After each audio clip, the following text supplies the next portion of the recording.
Díomh a cóide agus fáilte arás. Hello friends and welcome back to the Grá Mòr podcast. Elaine Ghoul is Anam Dum. My name is Elaine Doyle and it is with deep heartfelt gratitude that I welcome you back to this sacred space. Hello friends. What is the crack?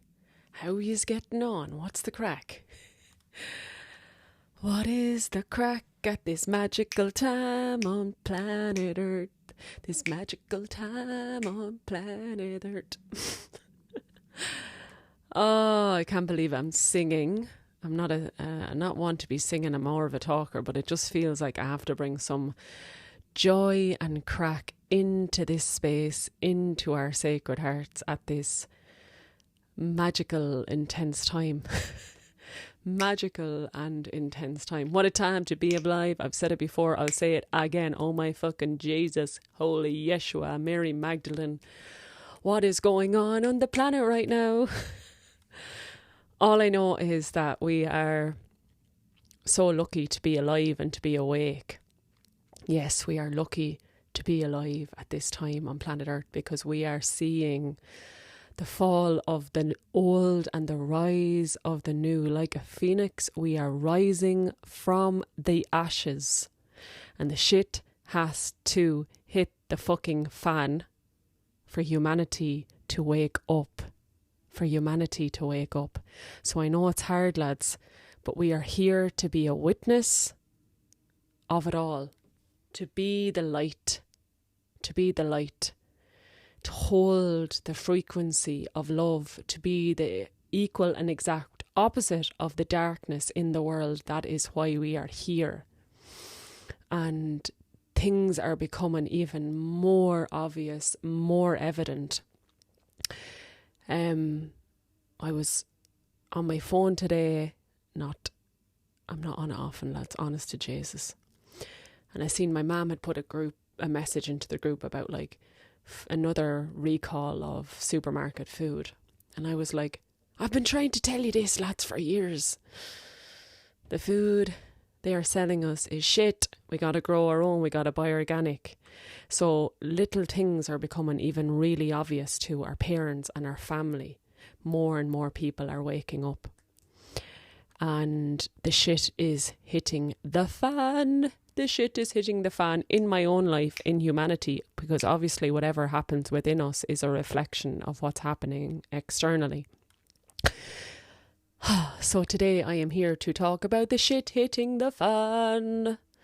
The fan is broken nearly because with all the shit hitting it. Do you know that kind of way? The poor fan, lads. Someone buy me a fan. Another one, because I'm ready for more wakings up within me. Holy Yeshua, I just spent the last 40 minutes trying to connect my new microphone to my laptop because these big microphones, they have so much, it's just not, there's more to it and I'm not even sure if it's working properly. I really hope it is. Between now and the next one, I will sort it out, or I'll get someone to sort it out because I'm not into technology. I find it hard. I'm an old soul and I find this modern world hard. And I was hoping to sit down to record this sooner, but it took about 10 days for the USB connector for the microphone to come. Then it came, and I started bleeding early, which was absolutely beautiful. Such a magical, beautiful gift, the blood of life flowing through me. But it's just like, it's such a, this like the USB taking long, blah, blah, blah. It's like, that is a sign of the times. Like what I think is going to take me a few days to do is taking weeks. What you think might take a month might take 6 months or a year. I've talked about this before. As we shed the old, as the shit hits the fan, we have to give ourselves extra spaciousness, extra patience, trust, surrender to the will of the universe, and that things will happen when they're meant to happen.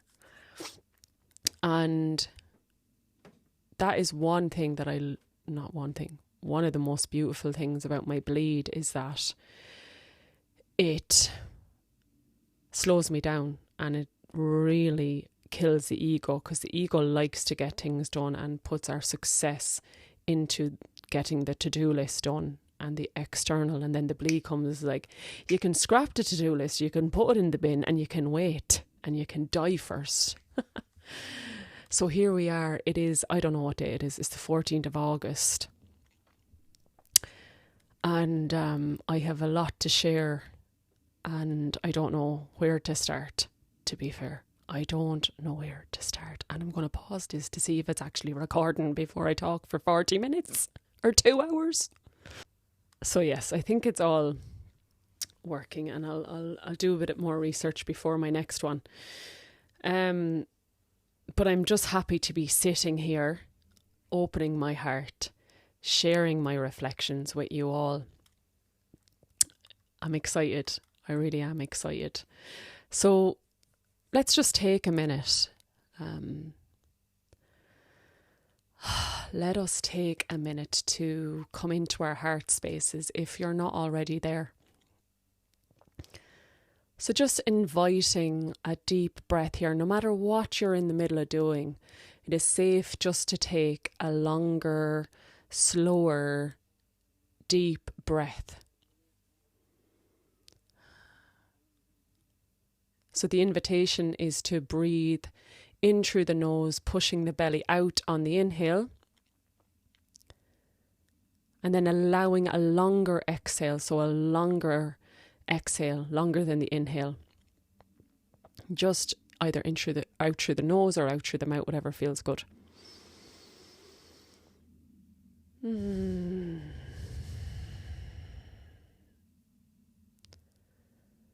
We're just signaling to the body that it is safe to relax and to be present here. And once again, we take that very sacred journey from our heads down into our beautiful sacred hearts. Tá mé I mo Chroí anois. I am in my heart now. Tá mé mo Chroí anois ar an talún nefa, ar an tám nefa. Around down, I am in my heart now on this sacred land at this sacred time on earth. And just allowing yourself to melt in, to be present, and to take what you need from this and to leave the rest. And hopefully you'll feel the vibration and energy that I am trying to portray that is beyond all these words, which is hopefully peace and trust and love. You know, when I sit down to record, it's like, oh yeah, I know it's hard being alive and awake, but it's absolutely divine, and it's a blessing, and it's a gift, and we're here for all of it. And everything that we are being faced with is here to help us evolve and to grow. Even the shit hitting the fan. The shit hitting the fan is the awakening. The person annoying the shite out of you is the awakening. So that's, no matter what I talk about in this episode, just that is my knowing behind it all, is that everything is here for our evolvement, growth, lessons, learning. So Thomas get the meaning. I'm excited. I'm excited to be back here with ye, and excited to sit down more regularly now that the summer pilgrimages have come to an end, and feeling a lot more rooted in Éire after spent about 2 months in the UK. So I feel like today's episode will be Pilgrims, the Pilgrims Path Part 2, and whatever else needs to come in with that. So back in June, was it? May or June, I recorded an episode called Pilgrims Path, which was about my pilgrimage to Wales and Scotland. And I went back to Ireland, and then I went back to Wales and Glastonbury for the summer solstice, and Oxfordshire for a mother's blessing. So I feel like a lot of these reflections are in relation to that pilgrimage. And so if you want to listen to part 1, please go back. You'll find it easily. And this is part 2. And I'm sure there'll just be lots of weave-ins of other random stuff. In part 1 I explained, what is a pilgrimage and what happens when we maneuver the lands. And firstly, I just want to say, actually, before I get stuck in, thank you to everybody who has signed up to my new Chroí podcast subscription. It really means so much to me that you're here to support me. So for anyone who doesn't know yet, I have started a monthly subscription, which is like €5. So there'll be certain episodes that will be for subscribers only, but I'll just try and get out as much for everybody as well. But just the monthly subscription is, number 1, just supporting the podcast and then opening yourself up to some extra content. So really, really means a lot to me, and thank you again. What I'm maybe thinking with today's episode is that I'm going to record a lot. That's for everyone. And then some more personal, vulnerable bits that I don't want to share, I'm going to record for subscribers only. So I'll make that all obvious on the podcast. And for people who are subscribers, the subscription episodes will be available in Spotify as normal. So really excited. Have all my new gear, my new chair. I'm going to link the chair I bought in the notes, because for anyone who loves meditating or likes working from the earth, it's like a meditation chair with a back. It's the absolute best thing I ever bought. It's incredible. All these little things are just allowing my work to flow easier. And right now, lads, we need effortless ease, because the energies are so intense. So I was getting into what a pilgrimage means to me, right? Firstly, and I know I spoke about, I am going to come back. I'm really good at remembering threads. I think it's the therapist in me, when your clients are going off on 50 threads. I will come back to the Pilgrim's Path and the start of the lessons from the second pilgrimage soon. But I just wanted to say, just a wee energetic update, because I'm feeling really good today, but oh my goddess, it hasn't been like this physically for me recently. So between the summer solstice and the Lionsgate portal, which is also Lunasa portal, and then we also had a full moon on, was it like Friday or Saturday? Saturday. This is the most energetically intense time of the year for me. So I just want to share that in case people have been feeling that too. And I know I mentioned that in my podcast last week, but even since I recorded last week, I was like brought into another portal of complete, you could say exhaustion, but I'm just going to say like inward, been brought inward, because the physical body been so exhausted. But it's not a bad thing. It's just a call inward. Every year for many years now, I've always found around this time really physically intense. Really want to be in isolation, hibernation, cocooning. And I honestly feel more extrovert around Samhain and winter solstice. So just because it's summer and the days are long and bright and yang, that doesn't mean that we're going to be feeling like out in the world. You will react differently to the seasons than other people. So I don't put myself under pressure to be out and about this time of year. It's more Samhain and winter solstice. So really, and I'm lucky to be spending time here. I'm in Wexford at the moment with a friend who is really on the path as well. And it's really beautiful to be with someone who's on the path, has freedom in their life to surrender to the energies as well. So we've just been resting and meditating and doing Reiki on each other, and just beautiful softness, because it's really, I think right now it's just really helpful to be around people who you can navigate the energies with, who feel it and get it, and don't force, don't hustle when the energy isn't conducive of that. Someone to just chill out with, you know. So there's just so much even on that. I could just do an hour on that. I think it will come up. That thread of come up, the body and slowness and pulling back, that is going to come back in as part of the Pilgrims path. Actually, it's all a part of it. It's all one. Oh, okay, just going to take a breath there. Okay, so coming back to a pilgrimage. So for me, I probably said it in the first part, Pilgrims Path Part 1, is like, a pilgrimage is a journey that I go on to meet parts of myself that I haven't maybe met yet. Now, a pilgrimage can mean many things: meeting old friends, meeting sacred sites. For me,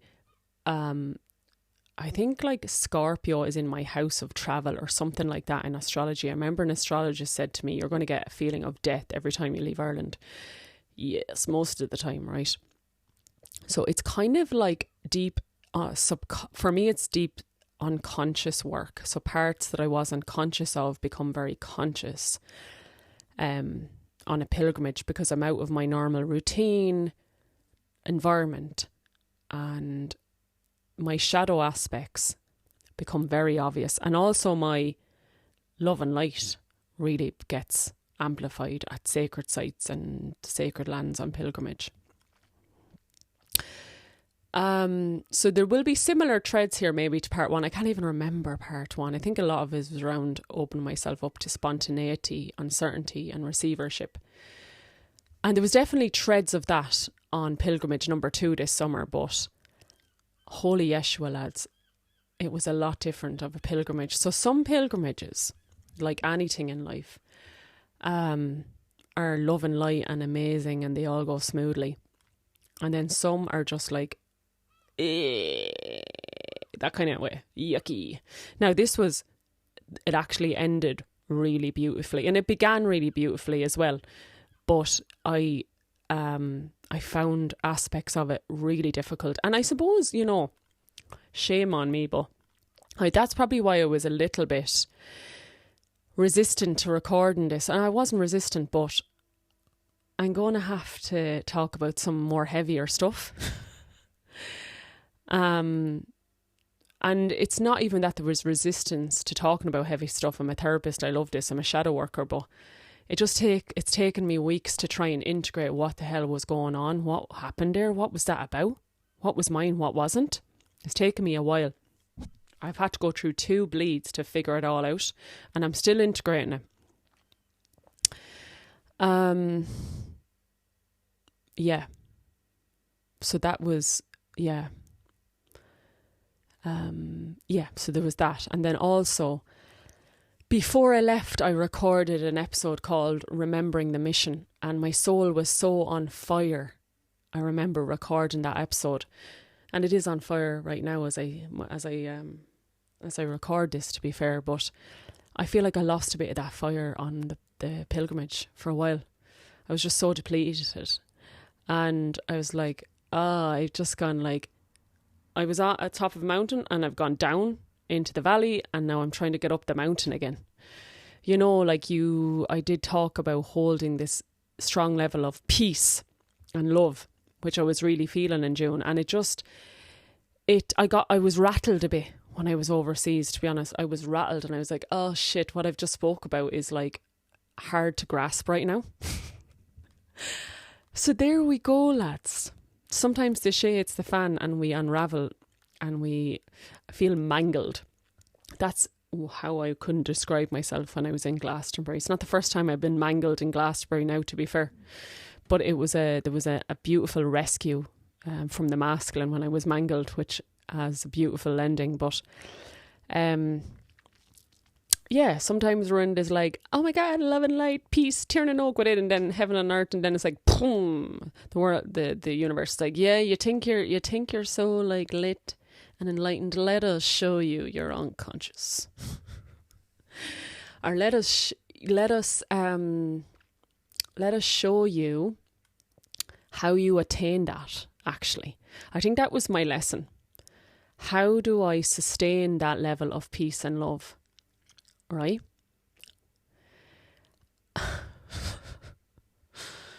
That was coming through when I recorded the podcast episode, Remembering the Mission. Oh my God, I'm just remembering the laptop situation. What an absolute blessing in disguise, because when I sit back now, that was the best month ever when my laptop was missing, because I had to stay still. That's, for me, how spirit is calling me to sustain the peace and love and regulation, is through stillness. So now I'm like, now I get why the laptop was missing. It actually did go missing in the end, and I was reunited with the laptop in Wales, which was a call. Like, once I got back into England, I found my laptop fairly quickly. I won't go into the big story, but it was a sign that I obviously was meant to be back in the UK as well, to be fair. It just wasn't getting to me in Ireland. But it brought me into stillness. I didn't leave my ancestral lands for a month as I was waiting for the laptop to come through the post any minute. And it didn't. And that's where I accessed deep peace. And I was reading a book by Julie Parker called The Priestess. It's a really beautiful book. I got it in 2020, but I just finally, read it from start to finish. Sometimes I just buy books and flick through them. But and she talks about if there was a frequency that was associated with the priestess, it would be stillness. And I was like, oh yes, I hear you, sister. I'm just going to have a sip of tea. And so I was having this stillness, and then I was like, okay, next pilgrimage now to the UK, let's go. Right? And if I'm being really honest with myself, I did probably mention in one episode that my mother was actually had to go into hospital, right? And luckily, because the laptop hadn't come, I was still at home with her. If the laptop had come, I would have been gone. And I was, tending to her as much as I could, and God, going into hospitals now was a lot for me. So I was pretty wrecked, and the thoughts of going to England, even that was tiring me, and I didn't know if my mum would be well enough for me to leave, and I was like, but I've said yes. So I went over for a mother's blessing and my godchild's first birthday, right? So there was two things that I was going over for. And I've said I need to be there. And I am really, really glad I went to the mother's blessing. And my friend has since free birthed her beautiful, beautiful daughter. And mother blessings are ceremonies that are held for women, especially women who are like home birthing, to support them with their birth. Because when we're having a birth that is away from the system, we need to really make sure we're speaking out all our fears and feeling really supported by sisterhood, by women on the path. So I love going to mother blessings and holding space. And I really knew I had to be there. And I really wanted to be there, and I love this person dearly. So I did everything I could to be there, but I dysregulated and really mangled myself in the process. And I just don't want to do that sort of stuff again. And I know this is an ideal world, lads, but it's like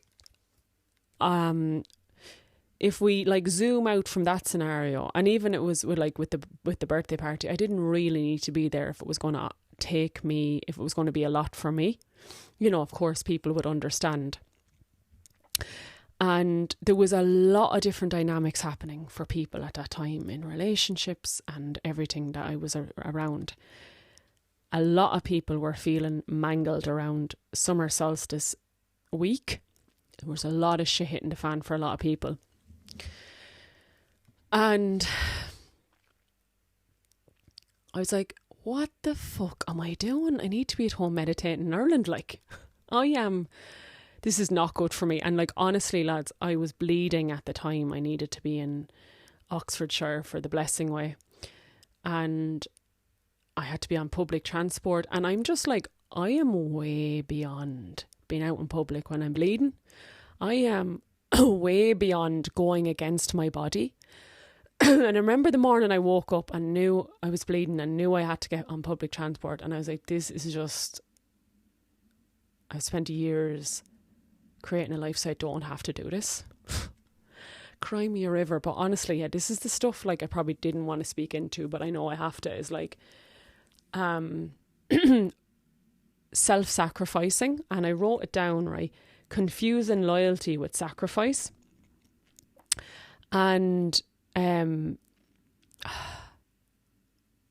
was at one point, and this was like a week later, 10 days later, and I felt energetically depleted. And my friend picked me up from the train station in Wales, and I actually started crying. I was like, I feel like a fucking idiot because something feels off kilter. And when I went back to Ireland a few weeks later and I bled, and it was the biggest bleed I think I've ever had, what was happening was becoming really evident. It was beyond going to something when I was bleeding and maybe I was too tired. There was something really big playing out that the pilgrimage and the land of Glastonbury and Wales was showing me, right? So it was beyond that, because I am really, really, really glad I was at the Mother Blessing. It's not about questioning that, but it was what was it bringing up for me was what I had to sit with. What's this bringing up for me though? What's playing out here? And it feels bigger than just this. So I'm going to get to the big kind of aha moment of what it was bringing up for me. And, well, I maybe already said it, but it's like, how do I say this?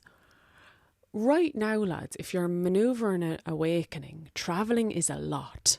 I mean, I've talked about this. Driving is a lot. Me and my friend realised that because we go into the sauna, which is about 20 minutes from here. And if their cousin said to him, God, that's ages away, isn't it? Like, to be going in there every second night into the sauna. And I was like, yeah, actually, because I don't drive much anymore, a 45-minute drive now can actually feel like a lot. So the more you come into regulation, rest and digest, parasympathetic nervous system, the more you come out of flight, the more you realise how much energy things are. And I actually said to my friend, I was like, maybe the worst invention is the car. Like, our ancestors were always rooted and in the one place because a lot of them didn't have cars. Maybe that was a good thing. If you're like rooted when you're meditating, like moving across the land in a fast vehicle is the opposite of that. Anyways, I'm getting off on a tangent here now, aren't I? I mean, obviously it has gifts and it's great. It makes life easier, but I notice when I don't drive anywhere, I actually have the energy that day to do what I needed to do. So I'm extremely careful about where I go, what I do, how I spend my energy. So basically what I was getting to there was like going abroad is then an awful lot of energy for me. And when I'm talking about energy, I'm recovering from energetic or adrenal fatigue and burnout. But I mean, a lot of us have, and I know I've mentioned Michelangelo before, a somatic worker, not the painter now, a healer that's working with somatic healing.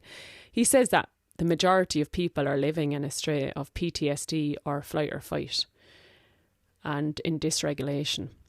And the key to God consciousness is regulating the nervous system. The nervous system is the Holy Grail. It's the doorway to heaven. It's the doorway to God. I really resonate with that. That's been my experience, because when I was still for a month, I accessed God like never before. And then I started to go against my body and got dysregulated and was in a jock. So just coming back to it, like, when I was getting the ferry over to Wales, before I even got on the ferry, I was fucking wrecked. I was like, this is not good. Like, starting off a pilgrimage when you're already depleted, this is not good. But it's like, I have to. Right? So,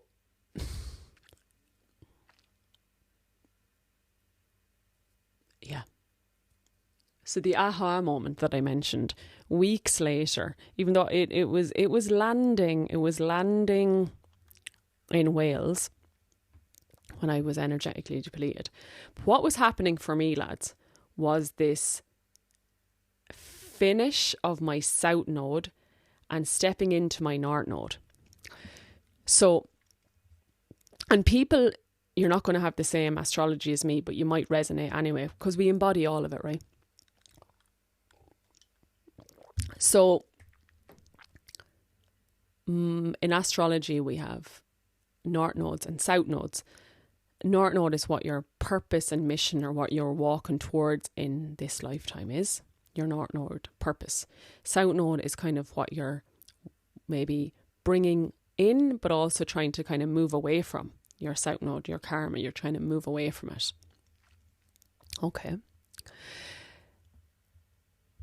And just to say, when I was in Wales and I was staying with my friend Jeris, who was an astrologist, she had all these astrology books, and I was reading up on my north node. So I was already at that point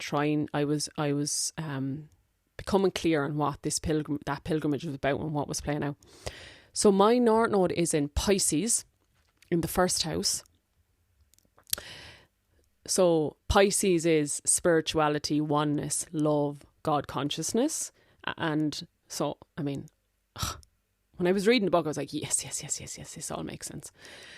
My north node is in the first house. First house is of the self. So self-realization, self-healing, self-actualization, self-enlightenment, all the things that I've been working on. And it makes sense as to why I've been single, because it's about coming into my own resourceful love and consciousness and self-sourcing. Now, if you've got your north node in your first house, right, that automatically makes your south node, which for me is Virgo, is in the seventh house. Seventh house is relationships. So when my south node is in the seventh house of relationships, that's like overgiving in relationships. Self-sacrificing, giving, being the giver, not the receiver. So I was realising that my whole fucking life I've been in my south node of self-sacrificing and overgiving.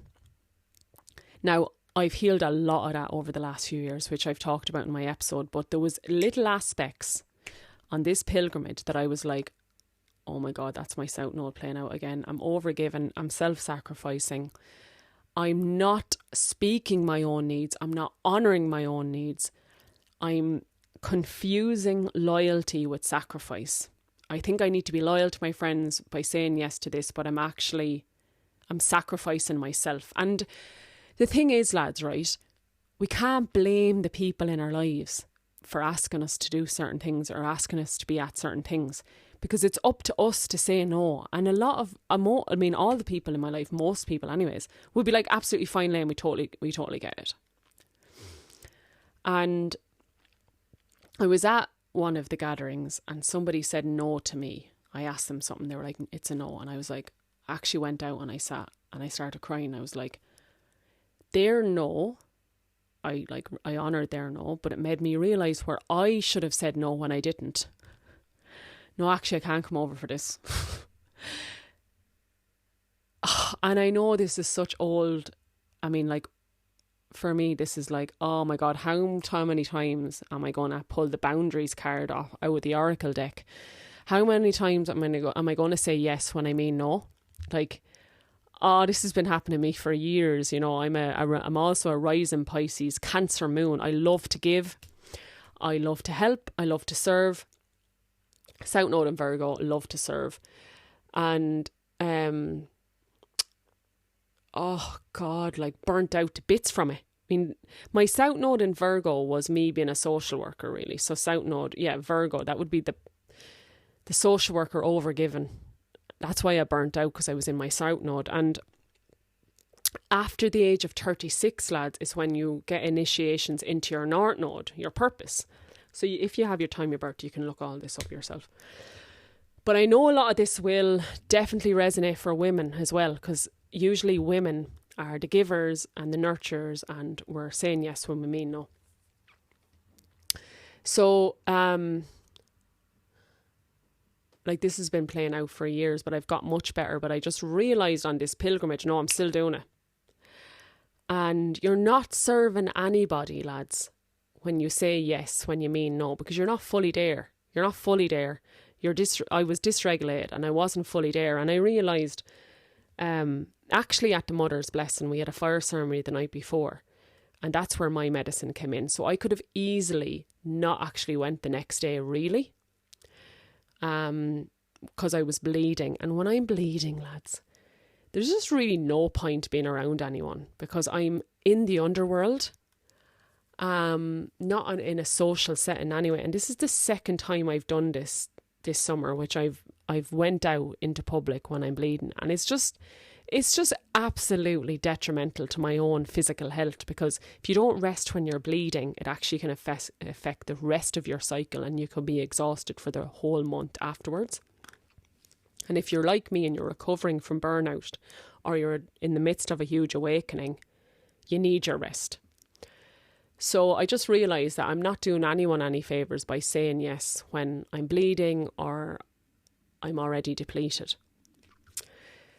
So it was this huge initiation into, okay, I'm 37 now, so I am really getting initiated into my North Node, and I literally have written down here, I'm done confusing loyalty with sacrifice. I'm absolutely fucking done sacrificing my own needs for another just to be seen and loved. And excuse my French, but sometimes we just need to get the fucking curses out. Literally get the curses out of us. Like, the curses that, like, women need to self-sacrifice is a curse. So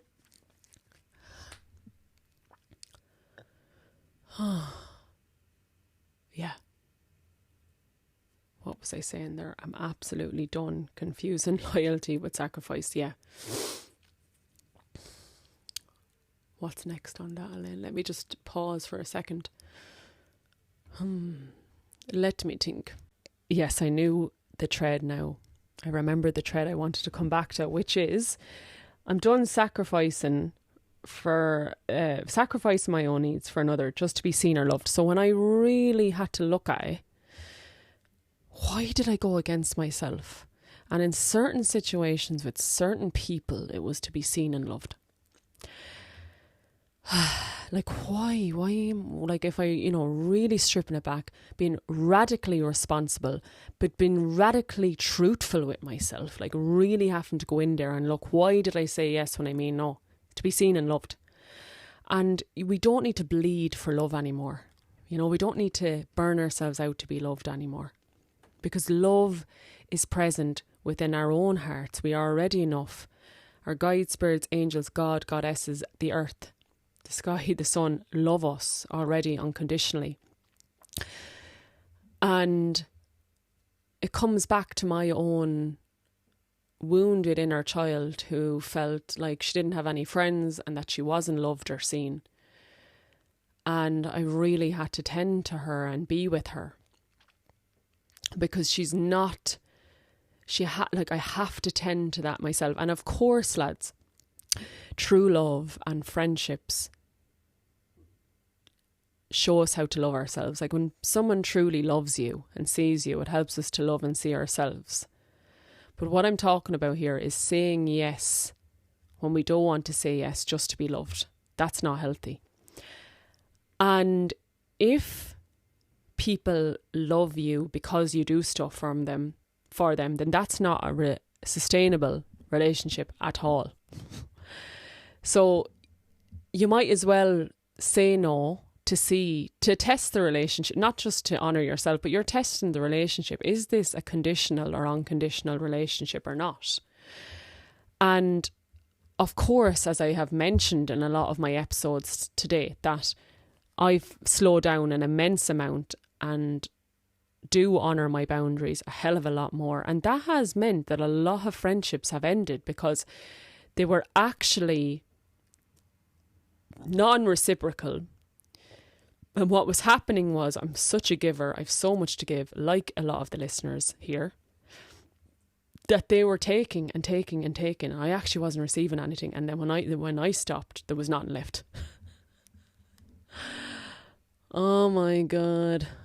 Like, you know, when you realise that, it's hard, lads. It's traumatic. It's an awakening. Not that it's traumatic, but it's like, it's take weeks to process that, because you're kind of like, you're seeing things, the goggles have been taken off, and you're seeing the dynamics in relationship that have been extremely unhealthy, that you, me, myself, have fed. I've fed and I've nurtured them.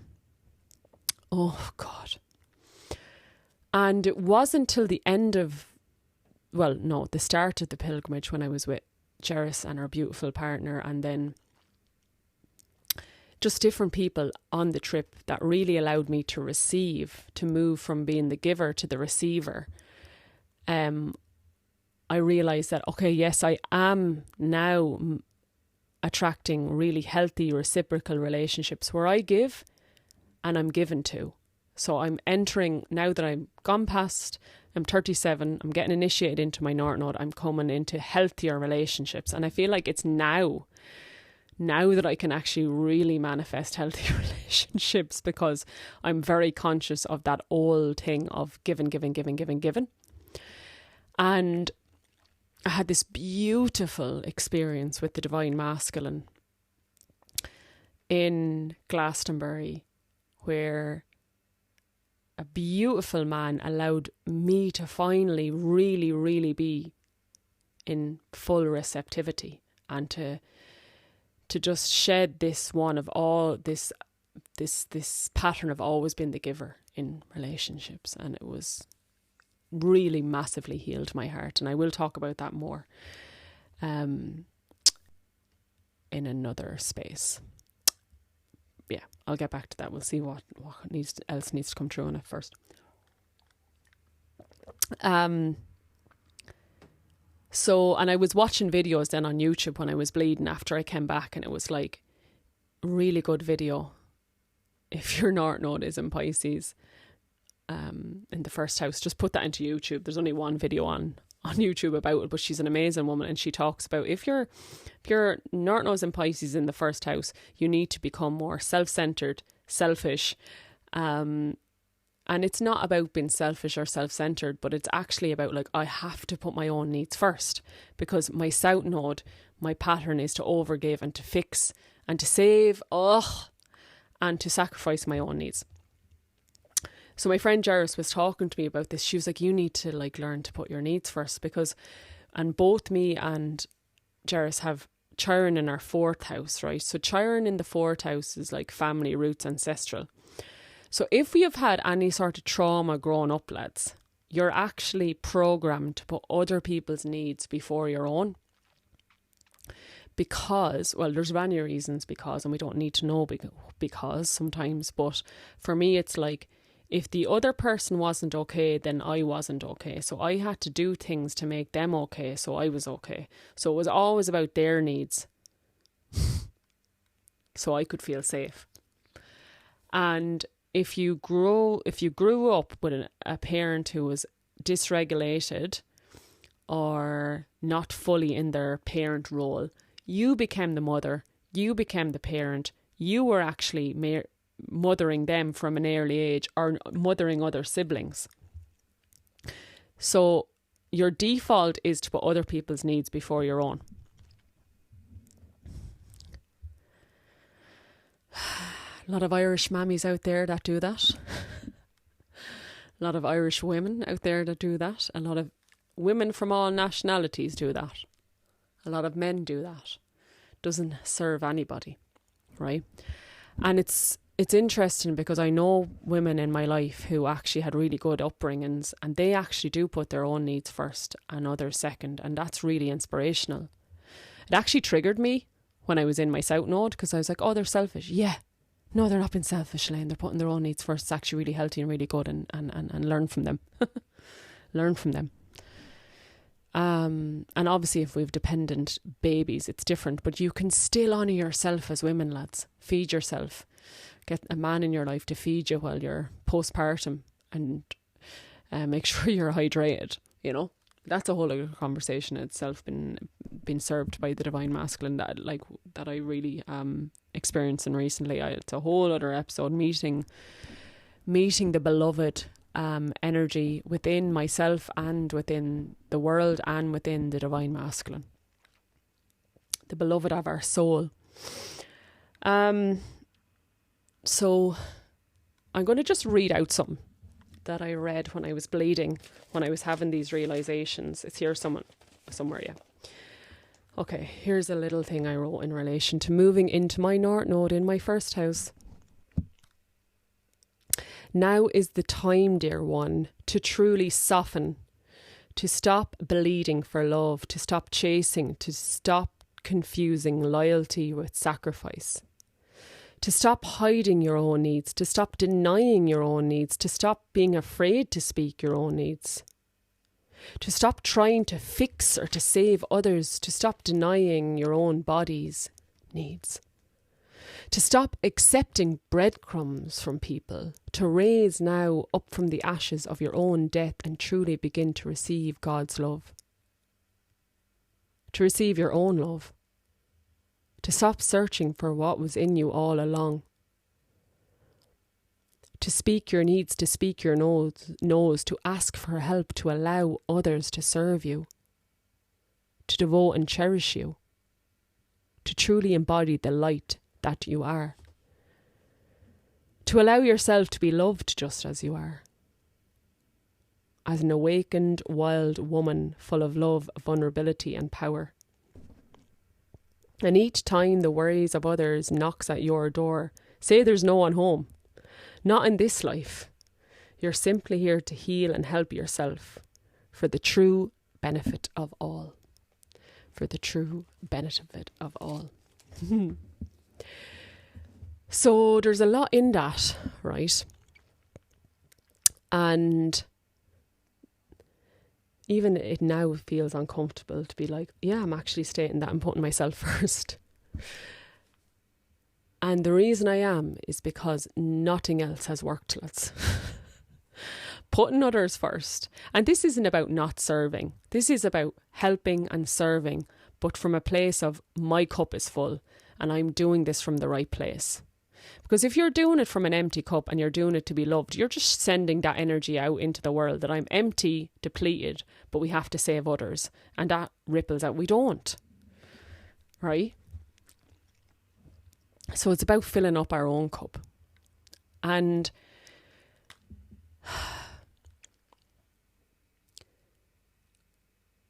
one of the biggest things this pilgrimage reminded me of, and this has been a pattern for my whole life, is that this default that I feel I need to save and fix others. And I'm shedding that, lads. I'm shedding that. Because it actually consumes me and takes over my life. And it definitely is a part of the South Node in Virgo. Virgo is full of service, and it's the South Node. I'm trying to move away from that because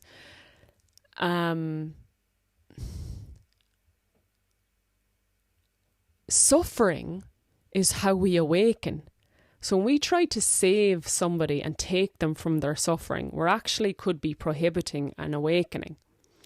Suffering is a vehicle for change. Suffering is a vehicle for awakening. Now, it's very different if you're suffering, but you're like, I'm going to pay somebody to help me. Or you're suffering, but you just want to have a chat with your friend about it. You can have a chat with your friend about it without your friend feeling like they need to save you. No, I don't want to be saved or fixed. So why would I try fix or save someone else?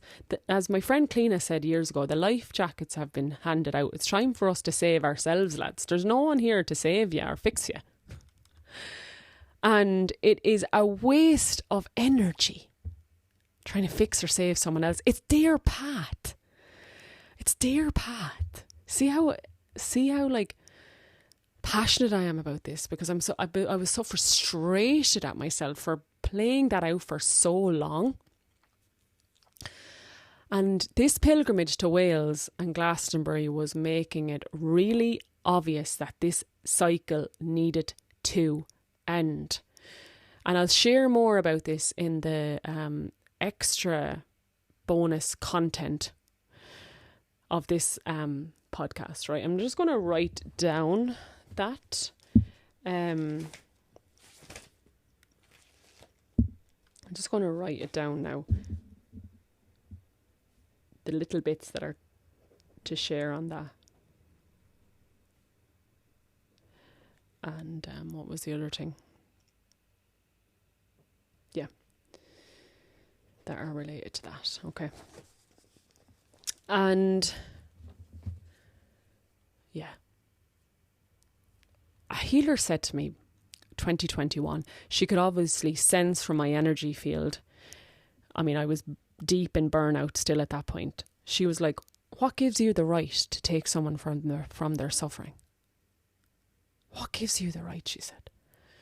And I was like, I knew that was true when she spoke it. And she said, their suffering can lead to their awakening, or it's their path, it's their karma, it's their path. It's not your job to save it, Elaine.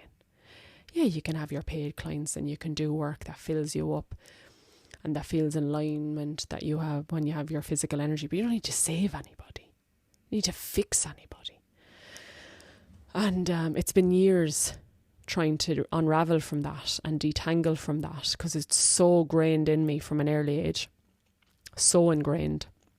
Just my body was wired to fix and save others, hence being the social worker and trying to save the world one person at a time. You literally, no.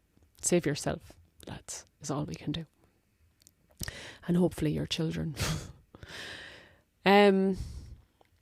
So really grateful for the land of Wales and Glastonbury and Oxfordshire for, let's just call it Albion, the old word for the UK.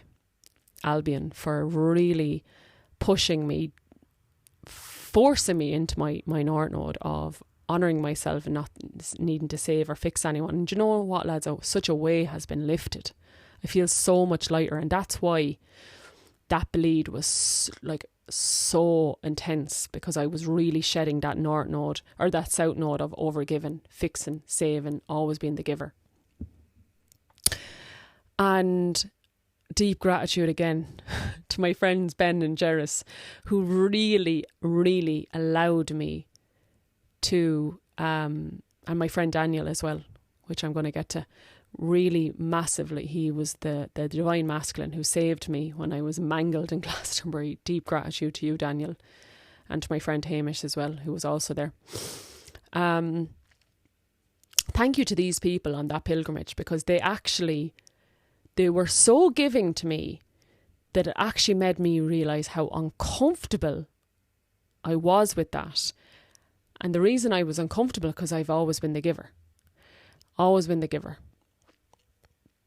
And how that's just not sustainable anymore. Like, I has to be reciprocal and I have to be able to receive. I actually need a lot of support physically, in many ways.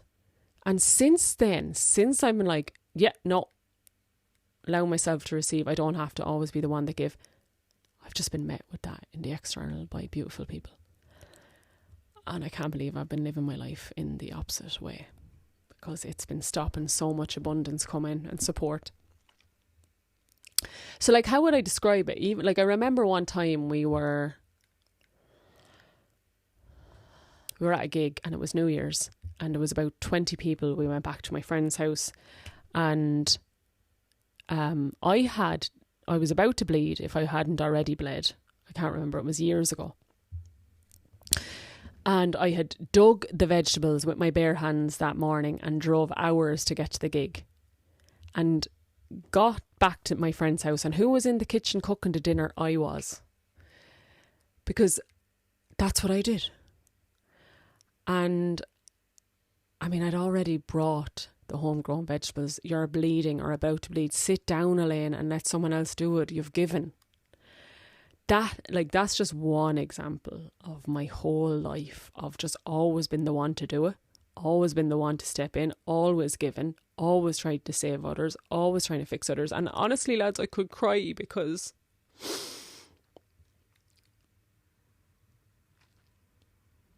it's just left me really energetically depleted.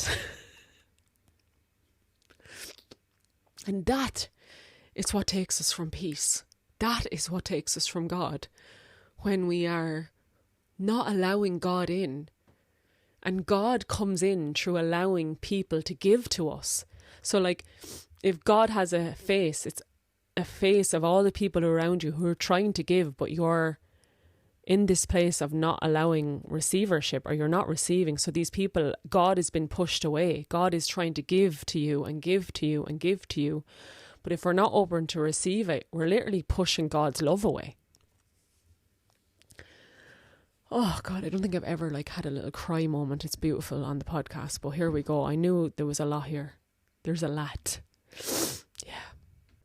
I just took a little break there to have something to eat, and there's just a few things else that I want to mention on that. Of course, I know this is bringing up a lot for me, even just talking about it. Like, there's many threads to it. Firstly, I want to do a shout out. If I'm doing shouts outs to people, there was loads of other people who helped me receive on the pilgrimage as well. Mike and Amelia, who I stayed with in their beautiful Hobbit house. And Mike cooked us a beautiful barbecue when we arrived. And I was like, oh, this is service from the masculine, just taking over the cooking. Because sometimes women always feel that that's their default. And we had this beautiful barbecue on the solstice. And Amelia, really did so much to put us up, and my friend Elise, her parents were just so beautifully accommodating when I was bleeding, and cooked us dinner. And there was a lot of, and then been at their beautiful house for my godson's birthday. So there was a lot of people who allowed me to receive, lots of people. And I'm sorry if I'm forgetting names and you're listening. I appreciate you and I see you. And I love that you've helped me come into my North Node. And another thing I was thinking, as I was eating my banana and peanut butter, was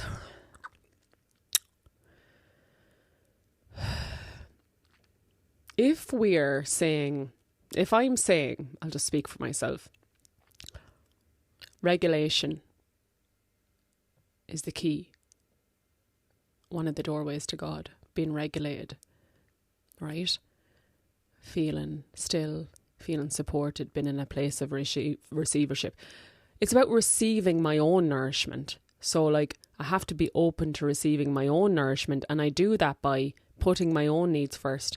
I'm saying no to going to this because I'm feeling energetic depleted and I need to look after myself. So we don't have to be it's about having a reciprocal receivership relationship with yourself, if that makes sense. Because other people are busy and have stuff on as well. So if we actually just look after ourselves, that will ripple out and help our relationships, because we're not doing too many things and then needing a lot of physical support of people. So when I said I needed a lot of physical support, I did a equinox retreat in Chroí, which was beautiful, called Amergin Song. But I rented out a space and I had to move stuff into it, ceremonial items to hold space. And at the end of the night, I was wrecked, because I had to move stuff in and out and all. And I was like, I'm not doing a retreat until I have more physical support, aka a partner, or I'm close and my brother and my dad is around. Like, I needed physical, strong men to help me. So it's like, I wouldn't be in integrity if I was to put myself in that position again without the support. Do you get me? So it's about like being really responsible. It's like, if I'm to give to myself and nourish myself and keep myself regulated, then I have to say no to things until I have more physical support. And it also is calling in the divine masculine to fully support women in their lives. And oh my goddess, I cannot believe the experiences I've had with men recently. I'll talk about this more in the extra bonus content one, because there is vulnerable, sensitive information there. And I'll talk more about this, but basically meeting men who don't have mother wounds, who are actually able to give fully, wholeheartedly to the feminine. And when I say feminine wounds, and there's women who have wounds, father wounds, daddy issues, that affects the relationships with men. And then men have mommy issues. And I've analysed this over the years. If a man has really strong mommy issues, it can be very difficult for him to give to me unconditionally in a relationship. So I've been met with men who are doing the work and were just fully given to the feminine. And I was like, I'm opening myself up to receiving this kind of love from the masculine. Because I've been in like really abusive, toxic relationships with men when I was asleep. Talked about in my very first podcast episode, and probably more since.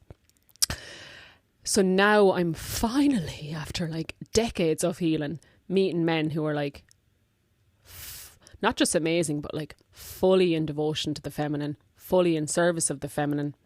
And when I say service and devotion to the feminine, I don't even mean about women fully in devotional and service to the feminine aspect within them, because the feminine aspect is what will heal the planet right now, because it's been missing for eons within and without. Patriarchy shoved the feminine out of us within ourselves and externally.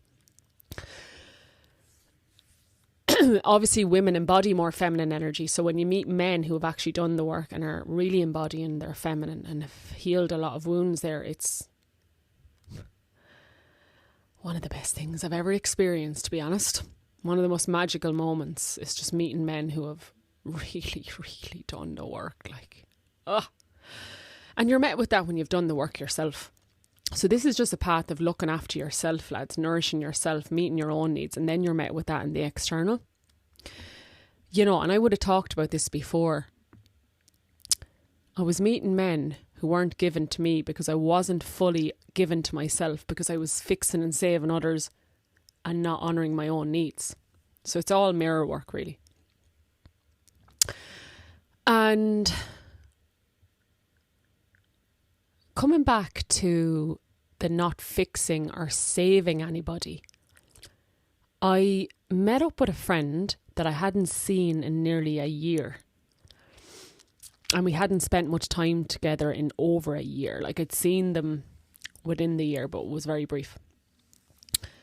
And I couldn't believe the transformation that they had undergone. And when I was around that person a lot, just say, I was trying to fix those parts of themselves, of them. And lo and behold, lads, without any interference from me, they got there on their own, in their own time, in their own space, under their own conditions. Miraculously, of course, because they will, of course, right? And it was a big ego debt for me. It's like a realisation that, like, you really, really don't have to fix or save anyone. Yes, as a woman who's walked the path, you're seeing how maybe they could heal certain parts, but they'll do it in their own time, and they'll do it at their own pace, and it's none of your business. And just because you done it that way doesn't mean they'll do it that way, because they have different history, different experiences in the world. So it was a big, big wake-up call to me that, like, stop trying to fix and heal anyone else. And it's actually, again, it's my south node, because Virgo, the shadow side of Virgo can be very judgmental. There's a right way of doing it and you have to do it right, and everyone is not good enough and they're not doing it right and they're not good, like they're not up to standard. Moving into Pisces North Node is like moving into unconditional love for everybody and acceptance of people, of where they're at. Which was really clearly stated in Jen Spiller's book. I think it's called like North Node. It's a book on North Node anyway. And she was talking about North Node and Pisces. Like, you're not here to judge people or fix them anymore. You're here to just love them unconditionally and focus on yourself. And what does it say? Let go and let God. You don't need to micromanage yourself and everyone else around you. Just let everyone have their journey. Let everyone be themselves. Oh, I can just feel the weight's been lifted. You know, it's like, what is it like, lads? What does it feel like to just allow people to have their own process? What is it like to just allow people to be themselves, like? And yes, if there's issues there that are like abusive, or you can distance yourself from them. You can take boundaries or remove yourself from their lives if it's really, really unhealthy. But a lot of the things in our relationship, they're not detrimental. The things that I was nitpicking on were really not important and really shadowy. And, you know, there was a situation, again, I'll get into more depth in it in the other space, but it's like, I found it really dense and heavy, a thing that someone close to me was moving through. And a suggestion from my friend Jared was like, don't digest that. That's not yours to digest. Yes, it's heavy, but it's actually not yours to digest. So Virgo rules the guts, the intestines, the digestion. By the fucking way, lads, collectively, let me just like double check that when I'm in the midst of saying this right now. But collectively, as far as I know, we're in the North Node and Pisces and the South Node and Virgo. So actually everything, let me just make sure of that now. 2 seconds there. Yes, I just Googled it. Thank you, Google. Yeah, so the North Node is currently in the sign of Pisces. It entered Pisces on the 11th of January 2025 and will remain there until July 2026. So this shift marks a period where collectively we're all in the North Node and Pisces. So I forgot that. So yes, things that I'm speaking about here should resonate because collectively the North Node is in Pisces from a planetary perspective. This shift marks a period where the collective focuses on themes of spirituality, empathy, compassion, non-judgment, creativity, as Pisces is a water sign associated with these qualities.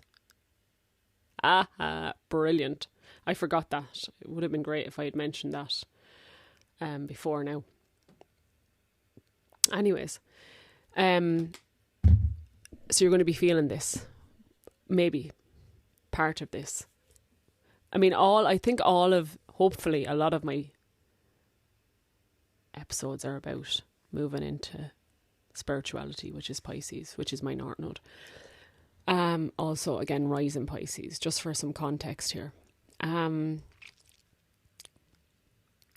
So the South Node collectively is in Virgo. Virgo rules the guts. So anybody else been having some digestive issues? Because I certainly have. Because I've been, number one, digesting people's issues that aren't my own. And Virgo is also health. So we got to be, very careful about what we eat. And that's why I mentioned that at the start. Like the food is coming up in the headlines. And that's probably because of the North Node and Pisces and Virgo, South Node. So I notice now I can't, even if I have any gluten or things that I know aren't good for me, I have diarrhea or I'm getting very bloated very easily. So I have to be careful what I digest energetically, spiritually, and then actually be careful what I digest physically with foods. Are they organic? Are they local? Etc, etc. The banana certainly wasn't. But anyways, all good. And the watermelon ham this morning, but it was delicious. So there's no rules, but there is rules for me. Of what feels good. So that was the main initiation for me. From my pilgrimage across the sacred waters to Chroí, Wales, Avalon.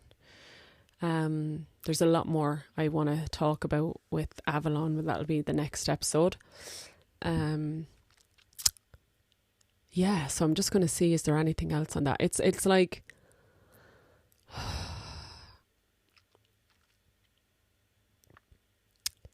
I think astrology right now is really beneficial, lads, to look at, because I only found out my date of birth a few years ago, and I'm only coming into a lot of knowledge about astrology in recent times.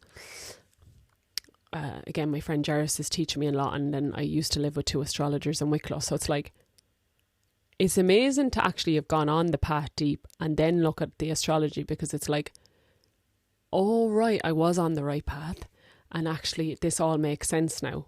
But I wasn't over reliant on it. It's kind of like, it's helpful. It's helping me reflect on the journey I've gone on, and also making it very clear about what karma I'm actually moving away from. Because I know we all embody the planets, but I do think there's specific things that like astrology helps me hone in on, which is like, it's becoming impossible for me now to go against myself. And my friend Jairus again summed it up. It's like, what did she say? I think I wrote it down somewhere. Let me see if I wrote it down somewhere.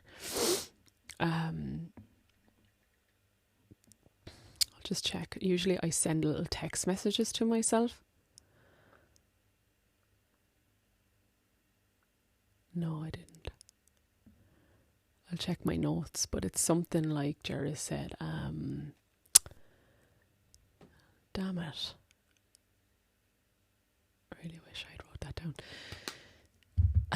Our body is refusing to run off adrenals now.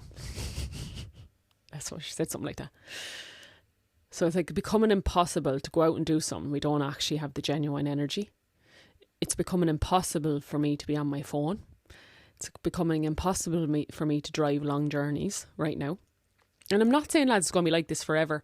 Right now, we're in a very intense year astrologically, and we're been called to look at our shadow. We're still shedding. We're still dying.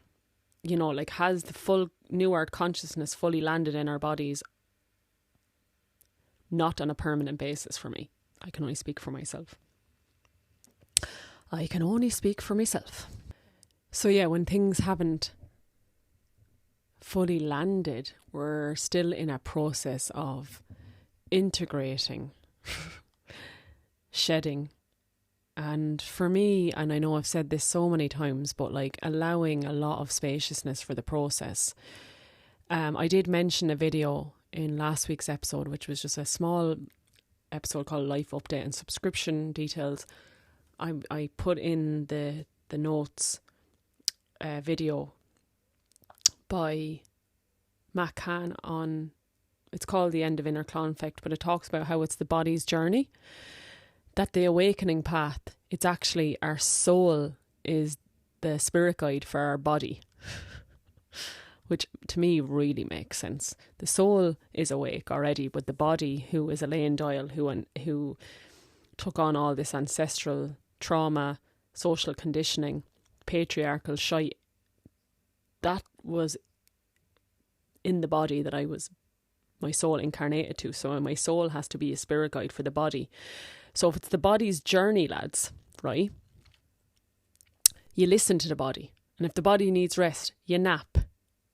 And you say, no, actually, no, I'm not getting on that ferry going to Wales, I'm wrecked. And if you weren't afraid of missing out, what would that mean for your body? Would it mean a lot more rest and a lot more softness? And I've just had this realisation, and this is probably a whole other episode in itself, that I haven't really surrendered enough to the body. I've still been going and driving and going to things when really I needed rest. And I suppose this recent pilgrimage, having like energetic depletion, feeling completely disconnected, mangled is the word. It's like actually a wake-up call to not just meeting my own needs and meeting my own needs and speaking them and not sacrificing, but it was also a call to like really, what are those needs then? My body actually needs to go nowhere for a really long time, like not far. And I really now, for the first time in years, and I can't believe it's taken me years to because I actually know my goal is to feel rooted and regulated, I really need to get my own home, and like not a rental, something way more rooted than that, and something really rooted. And of course, I've, as a Taurus son, I've wanted that for a really long time, but there's been other journeys. I've needed to live in different corners of Ireland to absorb and integrate my journey and to receive medicine from these lands, especially Kerry, just absolutely transformed me. But I finally feel ready to put proper roots down now, because roots and being regulated and being grounded is what it's all about. Like, and I'm sure there's listeners here been like, oh my God, I'm literally tired listening to Elaine and how much she moves around.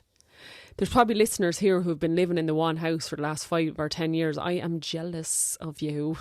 And at the same time, I personally wouldn't be where I'm at if I hadn't lived in Kerry for 9 months and Wicklow for 9 months, and if I hadn't had the initiation in Donegal and Sligo and Wexford. So there's a divine timing for everything. But as a Taurus, like, I love staying in the one place. I'm really excited to see how spirit guides me over the next few months and what I can manifest for myself. I'm telling you, lads, I am ready. I am ready, spirit, to root the fuck down. Root down and say yes to myself and no to saving or fixing others. Ah, what a relief, what a relief, what a relief. So yeah, I think I'm going to leave it there for this podcast episode on the Pilgrims path. Because there's loads more that happened on that pilgrimage and different reflections since about different topics, but they're like entire episodes by themselves. And I need to honour my regulation, my body's needs.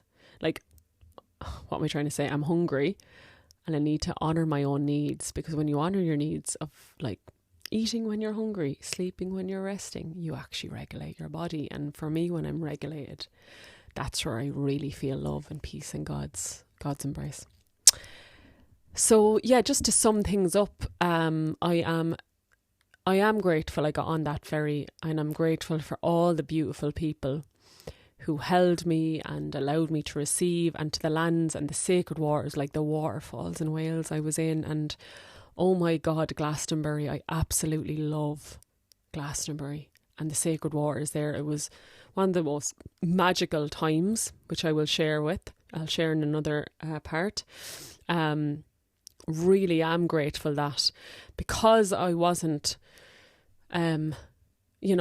really, really, really rooted somewhere, it kind of, because I think if I was more rooted, I wouldn't have done all these pilgrimages, but I wouldn't be who I am without the pilgrimages. So I'm probably like, sorry if I'm contradicting myself, but I do fully trust, and I said that at the start, that everything is here for my growth, and all these pilgrimages have helped me.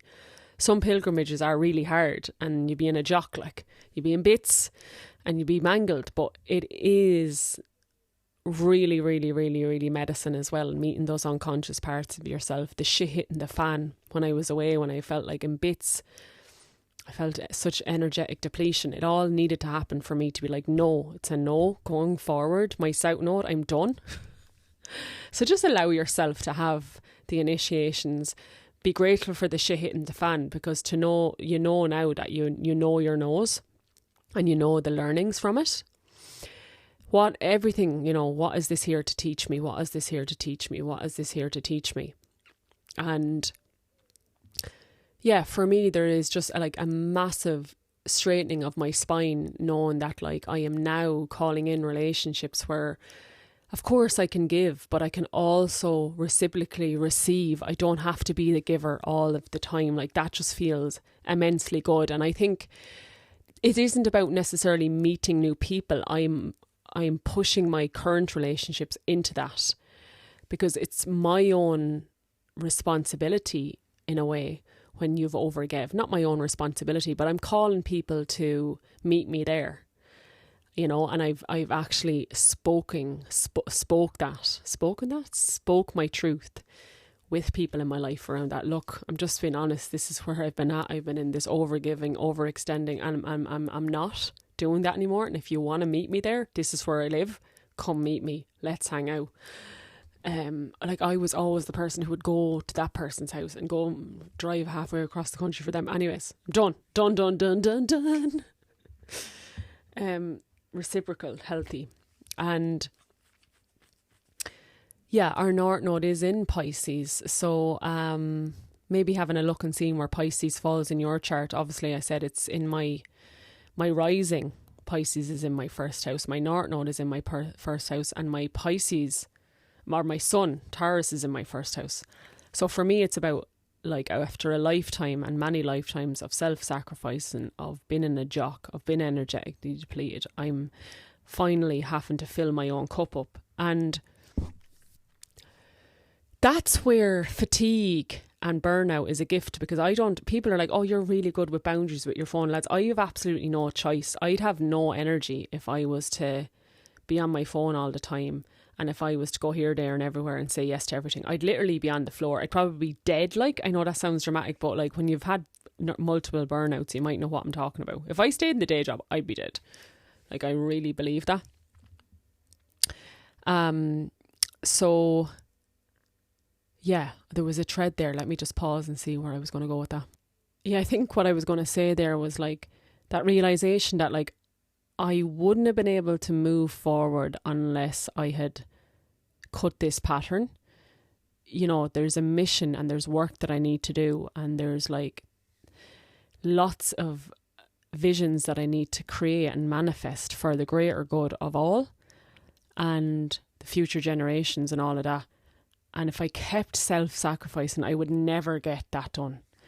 And if we're not in our North Node and we're not in our mission and purpose, which is, you know, internal, it just doesn't feel good. Like, you know, we're here to serve ourselves and humanity, but we can only serve from a full cup. So I was just at this point where this can't continue. The shit's hitting the fan, like. So I'm really grateful for all of the teachings, and again, grateful to the beautiful Celtic lands that have given me so much over these past few years. So yes, I think that's it. I will be back again soon with lots of more, like there's lots of different topics not related to the pilgrimage that I want to talk about. For example, what it actually means to be a woman in the world. How much support we actually need from men right now. I want to do another episode on menstruation and bleeding, because it's my most profound spiritual practice or connection to myself and my womb. So there's lots of juicy topics coming up. And again, I'm going to leave the details for the subscription in the details, and it would really, really support me on my path, lads, if it felt good for you to sign up. And you can cancel at any time. And there will be some extra juicy content for you there as well, and that is coming really soon.